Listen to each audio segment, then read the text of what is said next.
تعزیہ کے سامنے جو ہے بالکل شیرنی وغیرہ رکھ کر فاتحہ کروایا جاتا ہے، اس کی کیا حقیقت ہے، اور یا بغل میں رکھ کر کروانے کی، دونوں کے بارے میں تھوڑا وضاحت فرما دیں۔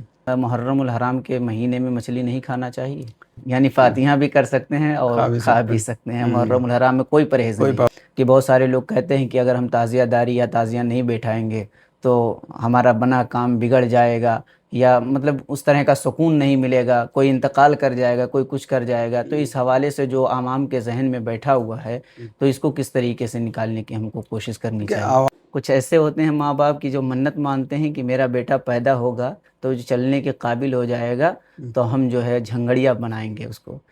ابھی یہ خطیب صاحب کا ہم بیان سن رہے تھے، یہ ڈھول اور تاشے کے تعلق سے انہوں نے کہا کہ جو یزید نے ڈھول اور تاشے بجائے تھے وہ ان کا جشن تھا، وہ ان کی نیت جا کے آپ پوچھیں، لیکن ہم لوگ جو بجاتے ہیں ہماری نیت یہ ہے کہ یزید کو امام حسین نے کربلا میں ہرا دیا، ہم جیت کی وجہ سے مناتے ہیں۔ تو نیت پوچھنا ضروری ہے کہ کس نیت سے بجایا جا رہا ہے، تو کیا ایسی بھی کوئی صورت ہے کہ بجانے کا راستہ نکل رہا ہے؟ السلام علیکم ورحمۃ اللہ وبرکاتہ۔ ناظرین، امید ہے آپ حضرات بخیر ہوں گے۔ میں آپ کا میزبان رہبر بستوی ایک نئے ایپیسوڈ کے ساتھ آپ کی خدمت میں حاضر ہوں۔ ناظرین اکرام، آج ہمارے ساتھ پھر سے موجود ہیں جانشین حضور فقیہ ملت، خلیفہ حضور رفیقی ملت، حضرت علامہ مفتی اظہار صاحب قبلہ امجدی مصباحی ازہری، صدر المدرسین و مفتی مرکز تربیت یافتہ اوجھا گنج تشریف فرما ہے۔ آج حضرت سے کچھ اہم موضوع پر گفتگو کرنے والے ہیں۔ محرم الحرام کا مہینہ چل رہا ہے، اس میں جوہلا کے کچھ رسومات ہوتے ہیں، اس حوالے سے حضرت سے ہم گفتگو کریں گے۔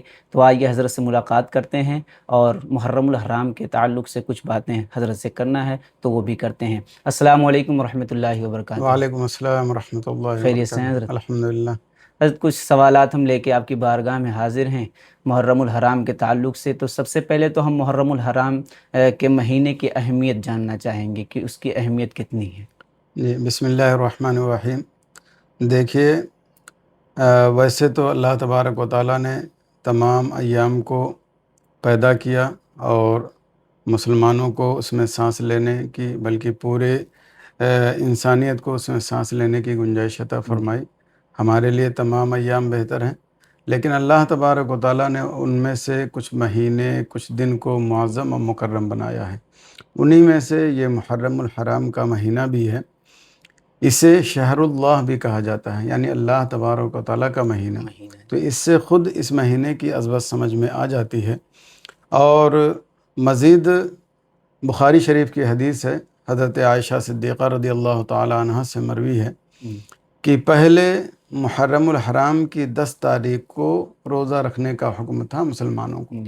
پھر بعد میں جب رمضان کا روزہ فرض کر دیا گیا تو اب یہ ہوا کہ 10 محرم الحرام کا روزہ جس کو چاہے طبیعت وہ رکھے، جس کو چاہے طبیعت وہ نہ رکھے، یعنی اختیار ہے، رکھیں گے تو ثواب ملے گا، نہیں رکھیں گے تو کوئی حرج نہیں ہے۔ اسی طرح سے مسلم شریف کی ایک حدیث ہے کہ رمضان المبارک کا جو روزہ ہے، ان روزوں کے بعد سب سے افضل روزہ یہ محرم الحرام کا روزہ ہے۔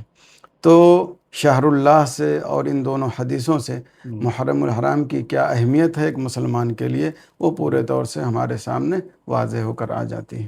ہمارے معاشرے میں ایک بہت تیزی کے ساتھ رسم عام ہو رہی ہے، جیسے نئی شادیاں ہوتی ہیں تو نئی نئی دلہنیں محرم کا چاند جو ہے ان پر یہ کہہ دیا گیا کہ محرم کا چاند وہ اپنے گھر پر مائکے میں جا کے دیکھیں گے۔ تو ایسا کچھ تاریخ کی کتابوں میں یا اسلام میں ایسا کچھ حکم ہے؟ دیکھیے، صحیح بات آپ بالکل کہہ رہے ہیں کہ مسلمانوں میں بہت ساری جہتوں سے بہت ساری رسومات ایسی آ چکی ہیں جس کا شریعت میں یا جن کا شریعت میں کوئی مطلب جن کے لیے کوئی جگہ نہیں ہے، ٹھیک ہے، لیکن پھر بھی وہ لوگ رسومات اس کو ادا کرتے ہیں۔ انہی میں سے ایک رسم یہ ہے جو آپ نے کہا کہ اگر کسی کی شادی ہوئی ہے تو پہلی مرتبہ محرم کا چاند وہ اپنے میکے میں منانا چاہتی ہے، اور کسی طرح سے میکے والے بھی راضی نہیں ہوتے۔ ابھی ہمارے ایک شاگرد کی جلد ہی شادی ہوئی تھی تو سسرال سے اسی وجہ سے لے کے گئے کہ اس کو محرم الحرام میں اپنے میکے ہی میں چاند دیکھنا ہے۔ انہوں نے بھی یہی سوال کیا تھا، تو میں نے کہا کہ نہیں، شریعت میں اس طرح کی کوئی بات نہیں ہے، بلکہ شریعت تو یہ کہتی ہے کہ شوہر اگر چاہتا ہے کہ اس کی بیوی اس کے پاس رہے تو قطعاً کسی کو اجازت نہیں ہے کوئی اس سبب سے لے کے جائے۔ خاص طور سے شریعت میں جس رسم کا کوئی شرعی حکم نہیں ہے، بلکہ وہ رسوم غلط ہیں۔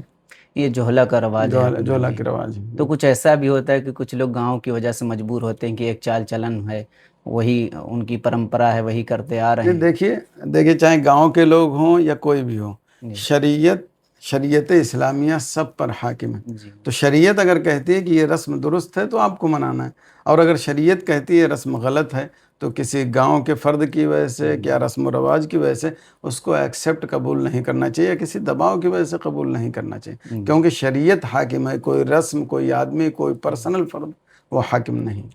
محرم الحرام کے مہینے میں دیکھا جاتا ہے کہ جیسے ہی چاند نظر آتا ہے 10 دن، یہ خاص طور پر 1 سے لے کے یوم عاشورہ کے دن تک محرم میں کہتے ہیں کہ مچھلی نہیں کھانا چاہیے، تو اس کے بارے میں تھوڑا بتائیں کہ کیا سچ میں محرم الحرام کے مہینے میں مچھلی نہیں کھانا چاہیے؟ یہ بھی جاہلوں کا گڑھا ہوا ہے یا بے پڑھے لکھے لوگوں کا گڑھا ہوا ہے، اور جوہلا کی یہ رسم ہے۔ ایسا کچھ نہیں ہے، مچھلی جب چاہیں جیسے چاہیں کھا سکتے ہیں، اس میں شرعاً کوئی حرج نہیں۔ محرم الحرام میں بھی کھا سکتے ہیں اور دیگر دنوں میں بھی کھا سکتے ہیں۔ اسی طرح کے ایک رسم آپ سنے ہوں گے کہ مچھلی پر فاتحہ نہیں دلانا چاہیے اور اس جی کا وہ ایصال سوال ہی ثواب میں ہے نہیں جی۔ کرنا چاہیے۔ ہاں، تو یہ غلط ہے، درست نہیں ہے۔ یعنی مچھلی پر فاتحہ فاتحہ دے بھی سکتے ہیں محرم الحرام میں یا اس کے علاوہ دیگر مہینے میں کھا سکتے ہیں، اس میں شرعاً کوئی حرج اس کی وجہ یہ بھی بتاتے ہیں کہ محرم الحرام کے مہینے میں اس لیے جو ہے مچھلی نہیں بنانا چاہیے کہ مچھلی سے تھوڑی بو آتی ہے، اس کی وجہ سے نہ اس کا فاتحہ ہوتا ہے، نہ محرم میں اس کا استعمال ہوتا ہے۔ ایسے تو کوئی بہت ساری چیزیں ہوں گی جس کو آپ استعمال کر رہے ہیں تو کچھ نہ کچھ بو ملے گی شروع میں، لیکن آپ دھو کر کے صاف کر کے اس کو بنا کے کھاتے ہیں، جی تو اس کا مطلب ہے کہ ہم کوئی چیز کھائیں ہی نا، کچھ نہ کچھ تو بو رہتی ہے، کوئی فائیڈال ڈالے ہوتا ہے، کوئی دوا ڈالی ہوتی ہے، ہر چیز میں تو کچھ نہ کچھ بو ہوتی ہے، تو اس کا مطلب تو یہ نہیں ہوگا کہ ہم کچھ بھی نہ کھائیں۔ یہ غلط ہے اور یہ دلیل بھی درست نہیں ہے۔ اس کو دھو کر کے صاف کر کے جب اس کا پکانا جائز ہے، کھانا جائز ہے، تو اس پر فاتحہ دینا بھی جائز ہے، شرعاً اس میں کوئی حرج نہیں، یا اس کو محرم الحرام میں پکا کے کھانا بھی درست ہے۔ یعنی فاتحہ بھی کر سکتے ہیں اور کھا بھی سکتے ہیں، محرم الحرام میں کوئی پرہیز کوئی نہیں، پابندی نہیں، کوئی پرہیز پابندی نہیں ہے جی۔ محرم الحرام میں اعلیٰ حضرت نے کن کپڑوں کو پہننا منع کیا ہے، کن کلر کے کپڑوں کو؟ اگر ایسے کپڑوں کی بات کریں گے تو شریعت اسلامیہ کے اعتبار سے اعلیٰ حضرت علیہ رحمہ کا تو بروقت مجھے قول یاد نہیں ہے، لیکن حضور فقیہ ملت علیہ رحمۃ و رضوان نے لکھا ہے، اور یہ سب متحمل تو اعلیٰ حضرت کے افکار و نظریات ہی کے ہیں، اہل سنت و جماعت ہی کے ہیں۔ تو بہرحال انہوں نے منع کیا کہ ہرا کپڑا یہ نہیں پہننا چاہیے، کیونکہ یہ تعزیہ داروں کا طریقہ ہے، جو مروجہ تعزیہ داری ہے، جائز نہیں ہے آج کل، ان لوگوں کا طریقہ وہ ہرا کپڑا پہنتے ہیں، اس لیے نہیں پہننا چاہیے۔ اسی طرح لال کپڑا نہیں پہننا چاہیے کہ یہ خارجیوں کا طریقہ ہے، اور اسی طرح سے کالا کپڑا نہیں پہننا چاہیے، یہ رافضیوں کا طریقہ ہے، یعنی 1 محرم سے لے کے 12 محرم تک، ٹھیک ہے، یہ نہیں پہننا چاہیے، اور میرے خیال سے بارِ شریعت میں بھی اس کی تفصیل ذکر ہے۔ جی ماشاءاللہ، جیسے کہ مروجہ تعزیہ داری کے بارے میں آپ نے بتایا، تو جیسے کہ جو لوگ شروع سے لے کر اب تک کرتے ہوئے چلے آ رہے ہیں، ہم نے خطبات محرم میں بھی پڑھا اس طرح کا واقعہ، مفتی صاحب قبلہ نے اس میں لکھا بھی ہے کہ بہت سارے لوگ کہتے ہیں کہ اگر ہم تعزیہ داری یا تعزیہ نہیں بیٹھائیں گے تو ہمارا بنا کام بگڑ جائے گا، یا مطلب اس طرح کا سکون نہیں ملے گا، کوئی انتقال کر جائے گا، کوئی کچھ کر جائے گا، تو اس حوالے سے جو عوام کے ذہن میں بیٹھا ہوا ہے تو اس کو کس طریقے سے نکالنے کی ہم کو کوشش کرنی کہ چاہیے؟ عوام ہو یا کوئی بھی ہو، جی اس کو سب سے پہلے اپنے عالم کو مقتدیٰ اور لیڈر ماننا چاہیے، بے شک اور یہ تسلیم کرنا چاہیے کہ یہ جو بتائیں گے وہ قرآن و حدیث اور شریعت اسلامیہ کی روشنی میں بتائیں گے۔ ان کا جو بتانا ہوتا ہے حکم شریف پرسنل، ان کا کوئی فائدہ نہیں ہوتا۔ کسی بھی فرد یا عام آدمی کو ہم اگر حکم شرعی بتاتے ہیں تو کیا عالم کا اس میں پرسنل کوئی فائدہ ہوتا ہے؟ نہیں، بلکہ جس کو بتایا جاتا ہے اسی کے فائدے کے لیے بتایا جاتا ہے۔ تو اگر عوام یہ سوچ لے کہ ہمارا عالم اور مفتی جو بھی ہے حقیقت میں وہی ہمارا لیڈر ہے، اب وہ شریعت اسلامیہ کے دائرے میں ہمیں حکم بتا رہا ہے، تو ہمیں اس کے سامنے سر تسلیم خم کر لینا چاہیے۔ اگر یہ چیز دل میں اتر جائے تو انشاءاللہ ساری غلط فہمیاں دور ہوں گی اور لوگ غلط کام سے دور بھاگیں گے۔ لیکن یہ مطلب وقت کا بہت بڑا المیہ ہے کہ ایک عالم اور مفتی کو ہم صرف اتنا سمجھتے ہیں کہ کچھ نکاح طلاق کا مسئلہ ہو گیا، یا کان میں اذان کہنا ہے، یا جنازہ پڑھانا ہے، یا امامت کر دیا، بس یہیں تک ہے، اور باقی چیزوں میں عام طور سے، سب تو نہیں لیکن عام طور سے ایسا ہے کہ لوگ جلدی قبول نہیں کرتے، خاص طور سے جب رسم و رواج کے خلاف ہو۔ حالانکہ ہر اعتبار سے ہم تو یہ کہتے ہیں کہ حضرت ابو بکر صدیق رضی اللہ تعالیٰ عنہ کے بارے میں ایک دلیل یہ بھی پیش کی جاتی ہے کہ خلیفہ اول وہ ہیں، تو اس کی سب سے بڑی دلیل یہ ہے کہ حضور نبی اکرم صلی اللہ علیہ وسلم نے وہ انہیں امامت حوالے کر دی، اپنی زندگی میں انہیں نماز پڑھانے کا حکم دیا، تو جب آخرت ان کے حوالے کر دی تو ہم دنیا اپنی ان کے حوالے کیوں نہ کر دیں؟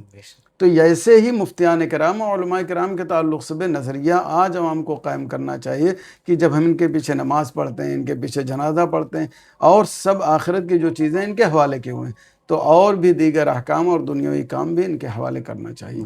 حوالے کریں گے، سر تسلیم شریعت کے سامنے ہم کریں گے تو بہت ساری چیزیں ختم ہو جائیں گی اور دور پیدا ہوگی۔ حضرت ایک چیز اور ایک سوال ہے، یوم عاشورہ کی رات سے لے کر کے یوم عاشورہ کے دن تک پورا جب یہ تعزیہ اوپر رکھتے ہیں تو اس کے بعد سے دیکھا جاتا ہے نہ گھر میں جھاڑو لگاتے ہیں، نہ کھانا بناتے ہیں، نہ اونچی جگہ پہ بیٹھتے ہیں، نہ اونچی جگہ پہ سوتے ہیں۔ اس کی وجہ بھی بتاتے ہیں کیونکہ تعزیہ ابھی اوپر ہے، اس کے ادب و احترام کی وجہ سے ہم لوگ نیچے سوئیں گے، کوئی چھت پہ بھی نہیں سوتا ہے، تو اس کی اسلام میں کیا حقیقت ہے؟ ہم دیکھیے یہاں دیار فقیہ ملت اوجھا گنج میں تو اس طرح کا تو نہیں ہے، شاید جھاڑو لگانے کا ہو سکتا ہے، لیکن اوپر نہ بیٹھنا یا اور دیگر چیزیں جو آپ نے گنائیں وہ سب نہ کرنا، ایسا تو کچھ نہیں ہے۔ اور حقیقت یہ ہے کہ شریعت میں اس کی کوئی جگہ نہیں ہے، یہ بھی رسومات ہیں، رواج ہیں، اور جو آباء و اجداد سے لوگوں نے سنا ہے وہی کرتے آ رہے ہیں۔ حالانکہ شریعت یہ بتاتی ہے کہ آپ کسی دن بھی جھاڑو لگا سکتے ہیں، اور النظافہ یہ کیا ہے؟ یا صفائی یا ستھرائی ایمان کا جز ہے، تو جب ایمان کا جز ہے تو ایسے ہی بھی ظاہر ہے، چاہے وہ محرم شریف کا دن ہو یا کسی اور دن ہو، آپ جھاڑو لگا سکتے ہیں، یا کہیں اونچی جگہ بیٹھنا چاہتے ہیں بیٹھ سکتے ہیں۔ اور خاص طور سے اس تعزیے کے لیے جو شرعاً وہ جائز ہی نہیں ہے، درست ہی نہیں ہے، بدعت ہے، اور علماء کرام مفتیان اعظام متفقہ طور پر ایک زمانے میں پورا فیصلہ ہوا، فقیہ ملت علیہ رحمت و رضوان کی کتاب خطبات المحرم میں پوری تفصیل سے پیچھے موجود ہے، کچھوشہ شریف کے علماء نے اور دیگر خانقاہوں کے علماء نے سب نے دستخط کیا کہ یہ بدعت ہے اور یہ درست نہیں ہے۔ اس کے تعظیم کے لیے اس طرح سے کرنا تو قطعاً عقل نہیں کام کرتی، اور دوسری طرح سے ہو تب بھی نہیں درست ہے۔ اس طرح کی بدعات اور مطلب رسومات سے مسلمان کو دور ہونا لازم ہے، اور ایمان مضبوط کر کے جو فرائض و واجبات ہیں ان کو ادا کریں، اور جو سنت و مستحبات ہیں پابندی کے ساتھ اس کو ادا کریں، اس سے انقلاب آئے گا، اس سے دنیا بھی بنے گی اور آخرت بھی بہتر ہوگی۔ یعنی اس کا جو ہے کتاب و سنت سے کوئی اس کا تعلق نہیں ہے۔ دیکھا جاتا ہے تعزیہ کے سامنے جو ہے بالکل شیرنی وغیرہ رکھ کر فاتحہ کروایا جاتا ہے، اس کی کیا حقیقت ہے، اور یا بغل میں رکھ کر کروانے کی، دونوں کے بارے میں تھوڑا وضاحت فرما دیں۔ دیکھیے فاتحہ چاہیں تعزیہ کے تخت پر رکھیں یا تعزیہ پر یا اس کے بغل کے، آپ سبب کیا ہے اس فاتحہ کا؟ اصل یہ ہے کہ تعزیہ کے احترام میں ہی وہ فاتحہ کرنے جاتے ہیں یا فاتحہ کراتے ہیں، تو آپ چاہیں بغل میں رکھیں چاہے تعزیہ کے تخت پہ رکھیں، شرعاً یہ جائز اور درست نہیں۔ فقیہ ملت علیہ رحمت و رضوان نے کئی فتاوی اس تعلق سے لکھے ہیں اور یہ کہا کہ یہ شرعاً بالکل درست نہیں ہے اور جائز نہیں ہے، اس سے عوام کو بچنا چاہیے اور دور رہنا چاہیے۔ کرنے والے کی نیت اگر یہ رہے کہ ہم امام حسین کی روح کو نظر کریں گے، تعزیہ نیت میں نہ رہے پھر؟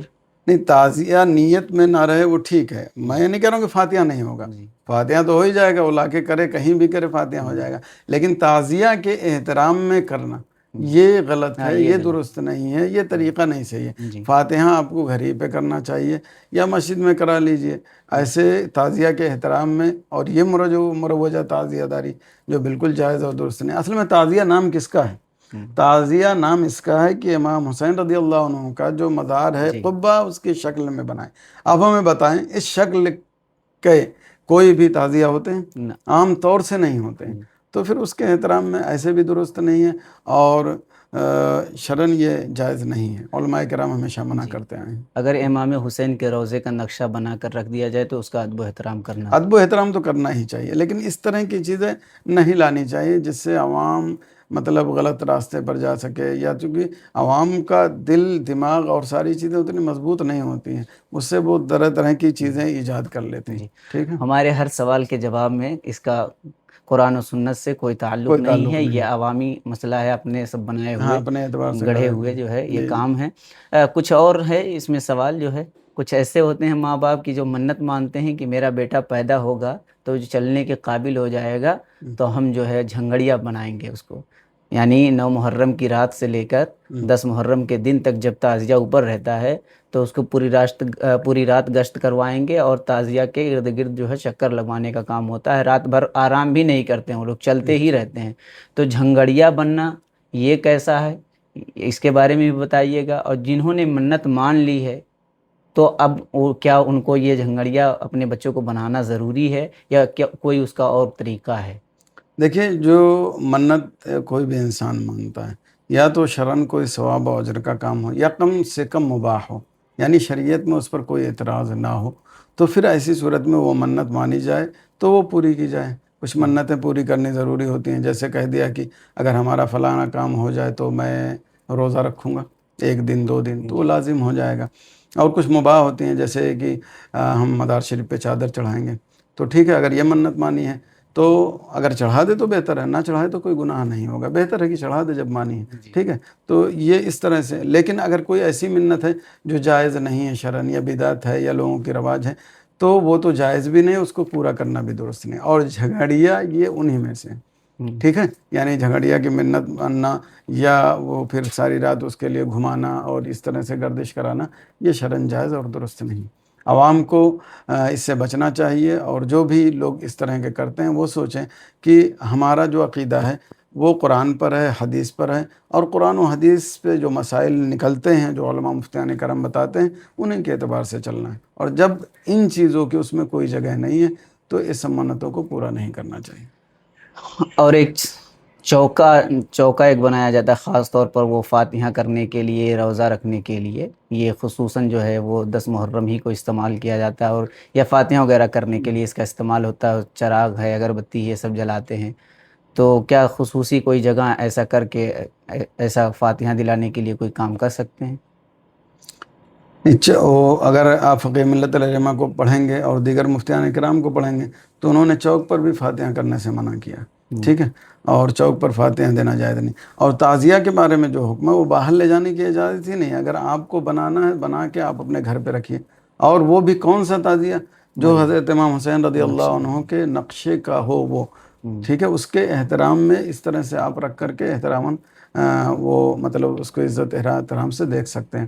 باقی یہ سب فاتحہ کرنا ہے، اس طرح کے رسومات کرنا، کیونکہ یہ آگے چل کے نقصان دہ ثابت ہوں گے اور شریعت کے خلاف مزید لوگ کام کریں گے۔ اس لیے کہتے ہیں جس کا اندیشہ ہو، زیادہ خطرہ ہو، پہلے ہی سے اس پر باؤنڈیشن اور پابندی لگا دینی چاہیے۔ جی، اگر یہ کافی دنوں پہلے پابندی لگ گئی ہوتی تو آج اس کا نتیجہ کچھ اور ہوتا۔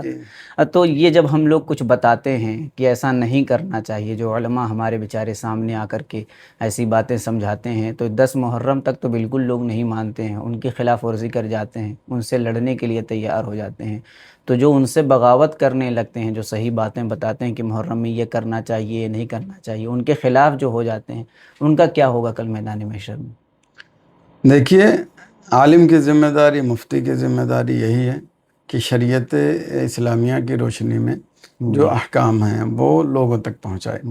اب اگر کوئی اس کی خلاف ورزی کرتا ہے تو عام طور سے خلاف ورزی تو مطلب اپنے نفس کے چکر میں آ کر ہی لوگ کرتے ہیں، ایسا نہیں کہ نہیں مانتے ہیں، وہ مانتے ہیں کہ یہ صحیح ہے، درست ہے جو بتا رہے ہیں، لیکن چونکہ وہ عادتاً ایسا کرتے ہوئے آئے یا رسم و رواج پوری کرتے ہوئے آئے، اس لیے اسے وہ چھوڑنا نہیں چاہتے ہیں۔ تو یہ کم سے کم بہرحال حرام اور گناہ اور ناجائز ہے، اور اس کی سزا انہیں دنیا میں بھی مل سکتی ہے اور آخرت میں بھی مل سکتی ہے۔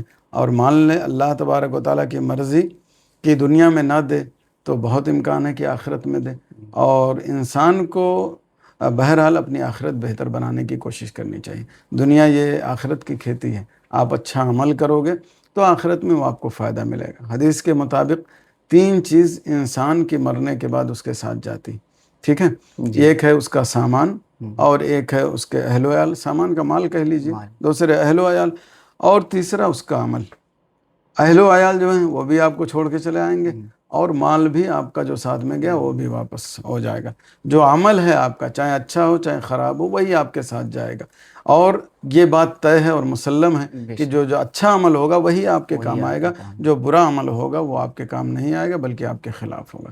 اس لیے اہل سنت و جماعت کو اپنے دل کی آنکھیں کھولنی چاہیے، خاص طور سے آج بھارت کے حالات، تو حالات کے اعتبار سے کم ضرور سوچنا چاہیے کیونکہ شریعت اسلامیہ کی جتنی کھل کے لوگ مخالفت کریں گے تو اللہ تبارک و تعالیٰ کہیں نہ کہیں سے اس کی سزا آپ کو دے گا، کبھی ظالم حاکم کو مسلط کر کے، کبھی کسی اور طریقے سے، کبھی کسی اور طریقے سے، تو اس کا نقصان بہرحال آپ کو اٹھانا پڑے گا۔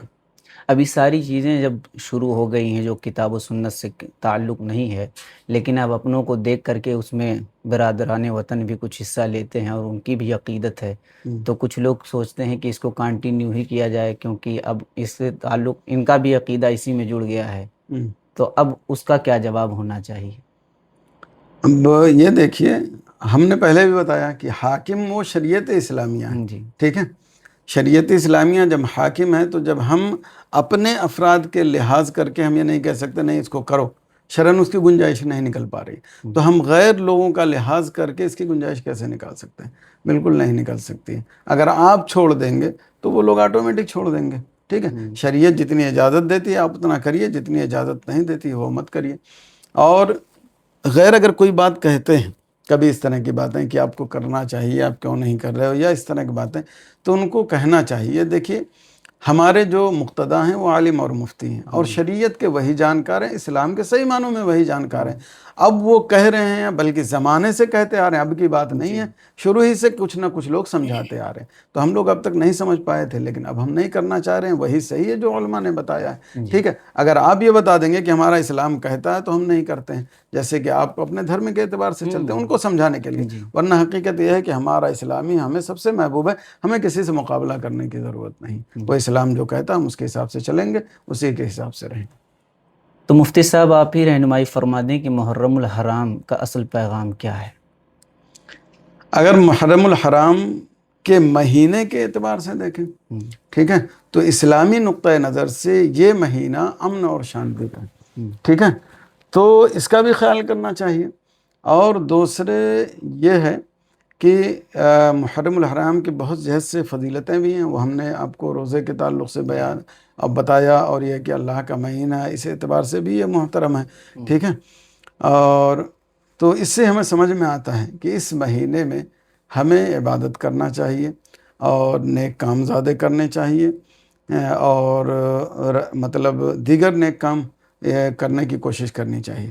اور اگر حضرت امام حسین رضی اللہ تعالیٰ عنہ کی زندگی اور ان کی شہادت اور ان کے اہل وال کی قربانیاں سامنے رکھ کر آپ یہ سوچتے ہیں کہ ہمیں کیا کرنا چاہیے، تو حقیقت میں ان کی زندگی ہمیں تو یہی بتاتی ہے کہ اسلام اور سنیت یہ نہ تعزیہ داری ہے، نہ یہ ڈھولک بازی ہے، اس طرح کے جو بھی شریعت کے خلاف ہیں اس کا اسلام اور شریعت اور حسینیت سے کوئی تعلق نہیں۔ حسینیت سے اگر تعلق ہے تو وہ شریعت کی پابندی ہے، اسلام کی پاسداری ہے۔ حضرت امام حسین رضی اللہ عنہ کے نانا جان حضور نبی اکرم صلی اللہ علیہ وسلم نے قرآن و حدیث کے ذریعے اور علماء نے جو ہم تک ان چیزوں کو پہنچایا اسی کی پابندی ہے۔ امام حسین رضی اللہ تعالیٰ عنہ کی زندگی جس طرح سے ناحق کے خلاف، ٹھیک ہے، رہی اور آپ نے پیش قدمی کی، اگر اس پورے واقعے کو لیں تو 2-3 پیغام میں آپ کے اس براڈ کاسٹ کے ذریعے لوگوں تک پہنچانا چاہتا ہوں۔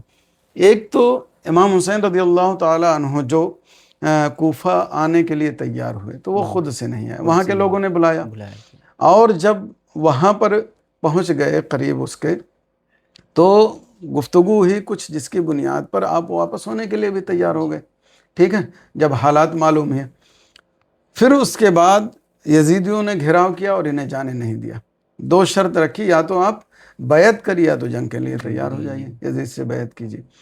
تو امام حسین رضی اللہ تعالیٰ عنہ نے یہاں پر جو فیصلہ کیا آج پوری قوم کے لیے وہ رہبر کی حیثیت سے اور پورے طور سے ہدایت دیتی ہے، ہمیں اسے ایکسیپٹ کرنا چاہیے کہ ہمیں جنگ، جدال اور لڑائی کی ابتدا نہیں کرنی چاہیے، ٹھیک ہے، لیکن اگر کوئی مجبور کر دے، لڑنے پر مجبور کر دے، تو ہمیں یہ حق حاصل ہے کہ ہم اپنا بھی ڈیفنس کریں، اپنے اسلام کا بھی ڈیفنس کریں اور اپنے مسلمانوں کا بھی ڈیفنس کریں، اور جو چیز حق ہے اس کو ثابت کریں، اگرچہ اس کو ثابت کرنے میں ہماری جان ہی کیوں نہ چلی جائے، ٹھیک ہے. اور آج کے دور میں جان کس سے دینے کے لیے کہا جاتا ہے؟ یہی کہا جاتا ہے کہ آپ دولت خرچ کر دیجئے، آپ اپنا وقت خرچ کر دیجئے، آپ اپنے دست و بازو سے ہمارے ساتھ کھڑے ہو جائیے. زیادہ سے زیادہ اسی طرح کی قربانی دینے کے لیے کہی جاتی. تو کم سے کم اتنی قربانی آج اسلام و سنیت کے لیے حضرت امام حسین کی زندگی کو دیکھ کر ہر ایک کو تیار رہنا چاہیے.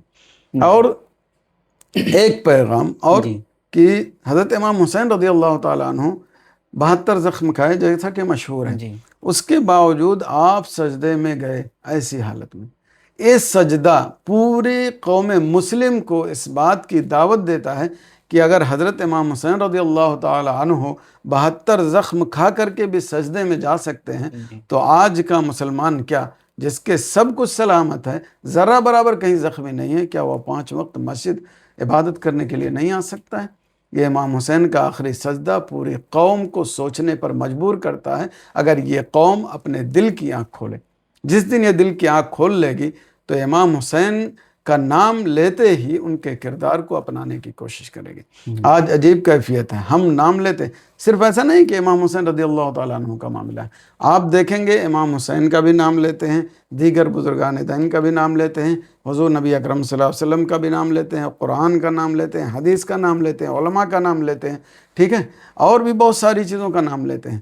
تو نام تو لیتے ہیں، لیکن جب ان کے حساب سے چلنے کی بات آ جاتی ہے تو یہ 75-100 قدم پیچھے نظر آتے ہیں. یہی سب سے بڑا مسئلہ ہے. اگر آج سنیت نام لینے کے ساتھ اپنے کردار کو ان کے مطابق درست کر لے، میں کہتا ہوں آج بھی کبھی بھی مسلمان بیک فٹ پر نہیں رہیں گے، نہ تو دنیا کے اعتبار سے اور انشاءاللہ آخرت میں بھی ان کا بلند مقام رہے. جی ابھی یہ خطیب صاحب کا ہم بیان سن رہے تھے، یہ ڈھول اور تاشے کے تعلق سے انہوں نے کہا کہ جو یزید نے ڈھول اور تاشے بجائے تھے وہ ان کا جشن تھا، وہ ان کی نیت جا کے آپ پوچھیں. لیکن ہم لوگ جو بجاتے ہیں ہماری نیت یہ ہے کہ یزید کو امام حسین نے کربلا میں ہرا دیا، ہم جیت کی وجہ سے مناتے ہیں. تو نیت پوچھنا ضروری ہے کہ کس نیت سے بجایا جا رہا ہے. تو کیا ایسی بھی کوئی صورت ہے کہ بجانے کا راستہ نکل رہا ہے؟ اگر دیکھیے ایسے تو حکم شرعی یہی ہے کہ یہ جائز نہیں ہے، درست نہیں، لیکن جس لیول سے انہوں نے استدلال کیا، جس اعتبار سے استدلال کیا، اگر اسی جہت سے آپ غور کریں تو پھر بھی یہ درست نہیں ہوگا. جیسے کسی موقع پہ کوئی علامت کسی کے ساتھ خاص ہو جاتی، ٹھیک ہے، کوئی علامت کوئی نشانی خاص ہو جاتی ہے، تو اگر اس طرح کی کوئی علامت اختیار کرتا ہے، ٹھیک ہے، تو اس کو درست نہیں قرار دیا جاتا ہے. مثال کے طور پر کہ غیر مسلم یہ قشقہ لگاتے ہیں، ٹھیک ہے، اگر آج کوئی مسلم یہ قشقہ لگائے اور کہے ہماری نیت کچھ اور ہے تو وہ قابل قبول نہیں ہوگی، اور یہ کہا جائے گا کہ غیر مسلم کا طریقہ ہے، بلکہ فقہا کے حکم کے اعتبار سے وہ اسلام سے خارج بھی ہو جائے گا. ٹھیک ہے، اتنا سخت حکم ہے. تو یہ علامت ان کے ساتھ خاص ہے. تو آج ڈھول اور تاشے جو بجانا ہے یہ بھی یزیدیوں کا طریقہ ہے اور ان کے طریقے کے ساتھ ہی خاص ہے. تو اس جہت سے بھی غور کریں گے تو یہ ڈھول تاشا بجانا جائز نہیں ہوگا، درست نہیں ہوگا، اور آپ کی نیت نہیں دیکھی جائے گی. یعنی پہلے جس نے آغاز کیا ہے اگر اس پر کے عمل اعتبار کر سے رہے ہیں تو پھر وہی اسی قبیلے اعتبار آپ سے کا حکم تعلق ہوگا. ہوگا. جی حضرت ایک سوال اور جاننا چاہیں گے، اس کا جواب آپ عنایت فرمائیں گے. ہر ایک خطبہ کے پاس آپ کو خطبات محرم مل ہی جائے گا. جب خطبات جو لوگ تقریر بولتے ہیں اس کتاب کے علاوہ بھی اور کچھ معتبر کتابوں کے نام؟ دیکھیے خطبات محرم کے علاوہ کچھ کتابیں ہیں جو قابل اعتماد ہیں اور اس کو مطالعہ کر کے بولا جا سکتا ہے. لیکن ابھی بروقت مجھے کتاب کا نام نہیں یاد ہے، لیکن مصنف کا نام یاد ہے، یہ اتفاق ہے. جیسے کہ علامہ صدر الافاضل علیہ رحمۃ الرضوان کی کتاب ہے، اور اسی طرح سے حضور حافظ ملت علیہ رحمۃ الرضوان کی کتاب ہے، اور اسی طرح سے علامہ حسن رضا خاں علیہ رحمۃ الرضوان کی بھی کتاب ہے. تو یہ چند کتابیں مصنف کے جو نام ہیں وہ ہمارے ذہن میں ہیں. تو اگر ان کی کتابیں پڑھی جائیں تو انشاءاللہ بہتر ہوں گی اور اچھا پیغام جائے گا. خطبات محرم جی بھی بہتر رہے. ہاں بالکل بہتر ہے خطبات محرم. بعض لوگوں کو کچھ واقعات پر اعتراض ہیں، ہماری کوشش ہے کہ میں اس پر تحقیق پیش کروں گا، لیکن ہم تحقیق سے پہلے کچھ نہیں کہہ سکتے.